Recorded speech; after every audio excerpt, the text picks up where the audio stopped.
नमस्कार। आज मैं अपनी अनुभूतियों के साथ आपके बीच में हूँ। जगत को देखने के प्रति हमारा दृष्टिकोण कैसा होना चाहिए, इस संसार, समाज, दुनिया या गैरों के प्रति हम किस नज़रिए को रखें, इसी को अपनी अनुभूतियों के साथ साझा करने के लिए मैं आपके बीच में उपस्थित हूँ। अपनी बात को रखने से पहले जो फिजिक्स का एक कंसेप्ट है, इसे हम रखना चाहेंगे। यदि हमसे पूछा जाता है कोई वस्तु किस रंग की दिखाई पड़ती है, कोई लाल दिखाई पड़ रही है, कोई हरा दिखाई पड़ रही है, तो अगर पूछा जाता है वस्तु का रंग किस पर निर्भर करता है, हमारा सीधा उत्तर होता है किसी पिंड पे जब श्वेत प्रकाश पड़ता है तो श्वेत प्रकाश तो 7 रंगों का बना है, 7 रंगों से मिश्रण है, तो पिंड उस रंग का दिखाई देता है जिस रंग को वह परावर्तित करता है, अर्थात लौटा देता है, छोड़ देता है, उस रंग का दिखाई देता है। उन रंगों का नहीं दिखाई देता जिन्हें वह अवशोषित कर लेता है, सोख लेता है। अर्थात पिंड के रंग उसके परावर्तित रंगों के द्वारा सुनिश्चित होता है, तय होता है। लाल दिखने वाला पिंड लाल दिखाई देता है क्योंकि वह लाल रंग के अलावे सारे रंग को अवशोषित कर लेता है। हरा दिखने वाला हरा दिखाई देता है क्योंकि वह हरा के अलावे तमाम रंगों को अवशोषित कर लेता है। और जो सबको अवशोषित कर लेता है वह काला दिखाई देता है, जो सबको रिफ्लेक्ट कर देता है वह श्वेत दिखाई देता है। अब इसे थोड़ा सा हम इस रूप में समझ सकते हैं कि यदि दुनिया में हम अपनी सोच से, अपने क्रियाकलापों से, अपनी गतिविधियों से सकारात्मकता रखेंगे, सकारात्मकता को छोड़ेंगे, तो दुनिया मुझे बहुत सकारात्मक नज़र आएगी। तब सब कुछ मुझे लगेगा ऐसा कि सब कुछ सही चल रहा है। लेकिन हमने इसके लिए जिक्र किया, आप अपनी सोच के अनुसार सकारात्मक रहें, केवल इतना ही जरूरी नहीं है, जरूरी है आप अपनी क्रिया विधियों के साथ सकारात्मक रहें। सोच में कहा जाता है कि पॉजिटिव थिंकिंग बहुत हद तक पर्याप्त नहीं होता, पॉजिटिव एक्टिविटीज भी होना चाहिए, तब वह दोनों मिलकर के पॉजिटिव रिजल्ट प्रदान करते हैं। दुनिया को किस प्रकार की ये दुनिया है, इसे समझने के लिए एक छोटी सी कहानी मैं आपको बताने जा रहा हूँ। एक व्यक्ति अपने गांव से, अपने घर से पूरी तरह से तंग आ गया था। वह घर में रहना नहीं चाह रहा था। अपने परिवार में उसको लगता था जैसे मेरा फ्यूचर, मेरा सब कुछ मुश्किल में पड़ा है, इसलिए वह अपने परिवार को छोड़ना चाह रहा था। वह पूरी तरह से पूरा बैग तैग सामान समेटे वह गांव छोड़ देता है। गांव छोड़ता है, एक घोड़े पे सवारी करते हुए वह गांव छोड़कर गांव दर गांव बदलता हुआ उस गांव की तलाश कर रहा था जहां वह सुकून से जी सके, ठीक ढंग से रह सके, जहां गांव में उसको कोई मुसीबत ना हो। वह जब पहुंचता है तो राह चलते चलते प्यास लगती है। एक गांव के मुख्य दरवाजे पर, गांव का जो आरंभिक स्थल होता है, कह सकते हैं गांव का एक द्वार, जहां एंट्री गेट है, वहाँ पे एक कुआं है। कुआं को देखकर उसे चूँकि वह प्यासा है, उसकी इच्छा होती है थोड़ा सा आराम भी कर लेते हैं और वो बैठ भी जाता है और पानी पीना भी है, आराम करना चाहता है। वो पानी पीने के लिए उतरता है। वहाँ पर एक 80 वर्ष का उस गांव का एक वृद्ध व्यक्ति नज़र आता है।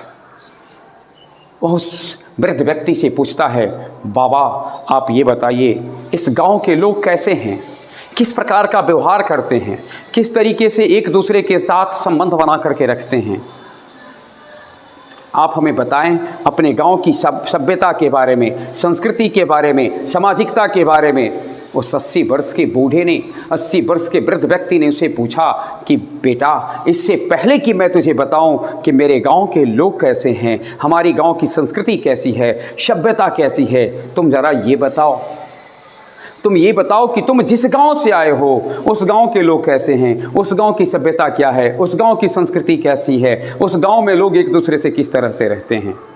अपने गांव का नाम सुनते ही इसके आंखों में एकदम रक्त आ जाता है, आंखें लाल लाल हो जाती है, गुस्सा से भर जाता है और कहता है, बाबा आप मेरे गांव का नाम न लें, वह गांव शायद दुनिया का सबसे बेकार गांव है, जहां लोग एक दूसरे से नफरत करते हैं, किसी के अंदर सहयोग की कोई भावना नहीं है और गांव बिल्कुल न रहने लायक है। एकदम कहा जाए कि गांव का हर कुछ बिल्कुल ईर्ष्या से भरा पड़ा है, नफरत लायक गांव है मेरा।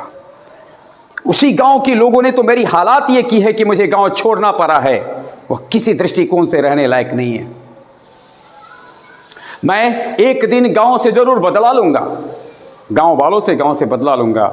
80 वर्ष के उस बूढ़े ने कहा, बेटा मैं यकीन के साथ कहता हूं, 80 साल के अनुभव के साथ कहता हूं कि इस जगह पर तुम्हारे लिए कोई जगह नहीं है, क्योंकि ये गांव तेरे गांव से भी बेकार है। यहाँ के लोग तुम्हारे गांव से भी अधिक एक दूसरे से नफरत करने वाले हैं, वो तुझे जीने नहीं देंगे, तेरी जिंदगी को नरक बना देंगे। इसलिए बेटा ये गांव तेरे रहने लायक नहीं है, तू कोई और गांव देख। वो चला जाता है। एक दूसरा बालक है, एक दूसरा व्यक्ति है जो फिर अपने गांव से किसी कारणवश उसे गांव से बाहर जाना पड़ता है, वह गांव से अलग होता है। चलते चलते चलते उसके साथ भी यही होता है। वो इंडा को देखकर, इनार को देखकर उसके अंदर भी प्यास मतलब पानी पीने की इच्छा होती है। वह भी उसी वृक्ष के नीचे बैठता है, पानी पीता है और उसी 80 वर्ष के उसी व्यक्ति से पूछता है, बाबा आप हमें बताओ ये गांव कैसा है, किस तरीके की संस्कृति है यहाँ, किस तरीके से लोग एक दूसरे से मिलते जुलते हैं, यहाँ एक दूसरे के प्रति प्रेम भाव कैसा है, लोग एक दूसरे से कितना प्यार करते हैं, कितना मोहब्बत करते हैं, कितना इज्जत करते हैं, कितना सम्मान देते हैं। बूढ़े ने पूछा, बेटा पहले ये बताओ कि तुम्हारे गांव की संस्कृति कैसी है, सभ्यता कैसी है, वहाँ लोग एक दूसरे के साथ कैसा व्यवहार करते हैं। अपने गांव का नाम सुनते ही उस व्यक्ति की आंख में आंसू छलक आया और वो कहता है, बाबा शायद धरती पर कोई ऐसा गांव नहीं होगा जो मेरे गांव से ज़्यादा सुंदर होगा। मेरे गांव में जितनी आत्मीयता है, जितनी सामाजिकता है, जितना लोग एक दूसरे से प्रेम करते हैं, ये शायद कहीं अन्यत्र संभव नहीं है। एक दूसरे को बहुत सहयोग देते हैं, बड़ी सम्मान की दृष्टि से देखते हैं। मेरा बदनसीबी कहिए कि मुझे अपना गांव छोड़ना पड़ा है, परंतु मैं लौटूंगा जरूर अपना गांव और अपनी धरती माँ का, अपनी गांव का कर्ज चुकाऊंगा। 80 वर्ष के बूढ़े ने अपनी दोनों बाहें फैलाकर कहा, स्वागत है तुम्हारा। 80 साल का अनुभव बताता हूँ कि इस गांव के लोग तुम्हें बहुत ही सम्मान से देखेंगे, बहुत प्यार देंगे, बहुत इज्जत देंगे, बहुत सहयोग देंगे, इतना देंगे कि तुझे अपने गांव से दूर हटने का कोई गम नहीं होगा। तो अब सोच सकते हैं आप कि एक 80 साल का वही व्यक्ति दो अलग अलग व्यक्तियों को दो बातें कहता है। एक को कहता है कि मैं 80 वर्ष का अनुभव बता रहा हूं कि गांव रहने लायक नहीं है। दूसरे को कहता है 80 वर्ष का अनुभव बता रहा हूं कि इस गांव में तुझे उत्सव मिलेगा जिससे तुम्हें अपने गांव की याद नहीं आएगी। संसार में आपकी जो सोच होती है, आप जिससे भरे होते हैं, यह इस माध्यम से मैं यही कहना चाह रहा था, आपके अंदर अगर नकारात्मकता भर गया है तो संपूर्ण दुनिया में आपको प्रावर्तित रूप से यही देखने को मिलेगा, यही सुनने को मिलेगा। इमर्सन से एक बार किसी ने पूछा कि आप हमें बताओ कि दुनिया में लोग सम्मानित कब हो जाते हैं, दुनिया के में लोग कब किसे सम्मानित करते हैं, सम्मानित होने का सूत्र बताओ। मैं भी चाहता हूं कि पूरी दुनिया मुझे सम्मानित करे। इमर्सन ने कहा कि मैं भी वो सूत्र ढूंढ रहा हूं जिससे कि मुझे भी लोग सम्मानित करें। तो कहा तुम्हारे बारे में तो जानकारी है कि तुम एक बहुत उच्च कोटि के दार्शनिक हो, उच्च कोटि के विद्वान हो, और फिर तुम ढूंढ रहे हो सम्मानित होने का सूत्र। तो इमर्सन ने जो बात कही है वह बहुत ध्यान देने योग्य बात है। इमर्सन कहता है कुछ नहीं, क्रिया में आपको क्या करना पड़ेगा। सम्मान जो दुनिया से मिलता है वह एक प्रतिक्रिया है, वह एक रिजल्टेंट है। आपको रिएक्टेंट में क्या करना पड़ेगा यह मैं बता सकता हूं।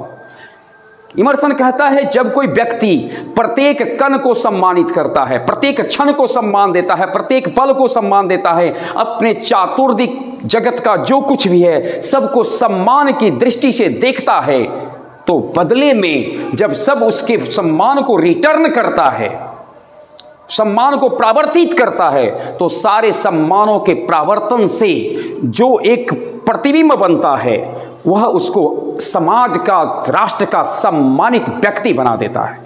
तो इस माध्यम से मैं आपसे एक अपील करूंगा, आप अपनी गतिविधियों से और अपनी सोच से आप अपनी क्रिया यानी एक्टिविटीज और थिंकिंग दोनों को सकारात्मक बनाएं, दोनों को पॉजिटिव बनाएं। और अगर आप ऐसा करते हैं तो आपसे, अगर आपके शरीर से, आपकी क्रियाकलापों से, आपके विचार से सबसे अगर धनात्मकता, सकारात्मकता इसका प्रकीर्णन होता है, इसका रेडिएशन होता है, इसका एमिशन होता है, तो बदले में एक दिन दुनिया आपको रिटर्न करेगी और तब आप दुनिया के सम्मानित व्यक्ति हो जाएंगे। दुनिया में सम्मानित होने का सूत्र जो मुझे लगा, जो अनुभूति मुझे हुई है मेरी व्यक्तिगत, वो हमने आपके बीच में साझा किया, इस अपेक्षा के साथ कि आप अपने क्रियाकलाप को भी सकारात्मक करेंगे। सोच तो प्रायः लोगों की सकारात्मक होती है, सोच प्रायः लोग सोचते रहते हैं कि ऐसा हमको करना चाहिए, ऐसा हमें होना चाहिए। एक विद्यार्थी के रूप में ये वाक्य अपने साथ न लगाएं कि हमें ऐसा करना चाहिए वाक्य विद्यार्थी के जीवन के लिए उचित नहीं है।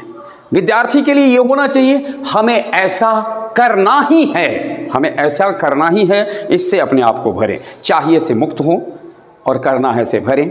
ईश्वर करें आप करते करते करते एक ऐसा कर्ता बने जो तमाम क्रियाओं का मालिक बन जाए, स्वामी बन जाए, और उसका फल ऐसा हो जिससे संपूर्ण समाज, देश, मानवता, राष्ट्र का कल्याण हो। बहुत बहुत धन्यवाद।